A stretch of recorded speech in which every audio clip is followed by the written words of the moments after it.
ल ल लिन त ल आज हाम्रो सपमा चाहिँ एकदमै ब्युटिफुल सिस्टर आइफोन लिन आउनु भएछ कुन ठाउँबाट आउनुभयो कुन ठाउँबाट आउनुभयो भन्नु त कुन ठाउँबाट आएको के आइफोन लिन हाम्रो बहिनी चाहिँ एकदम लजाको कालधार अनि कुन आइफोन लिनुभयो भन्नु त अनि कस्तो लाग्यो हजुरलाई राम्रो लाग्यो अनि आइफोनसँग के पाउनुभयो भन्नु त एक्सचेन्ज गरेको अनि अहिले दिन्छ एकछिनमा अनि अरू कस्टमरहरूलाई के भन्न चाहनुहुन्छ भन्नु त ल राम्रो छ आउनु होला प्राइजहरू कस्तो लाग्यो प्राइजहरू मिलाएर दिनुहुन्छ दिनुहुन्छ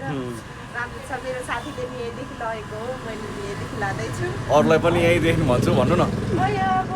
अरूलाई पनि भन्छु भन्नु न अरूलाई नि भन्छु ल योसँग एक्सचेन्ज गर्नुभएको है यो बहिनीले चाहिँ यो 11सँग एक्सचेन्ज गर्नुभएको स्टोरेज कम भएर ल ल ल थ्याङ्क यू है त आइदिनु भएको बहिनी हुन्छ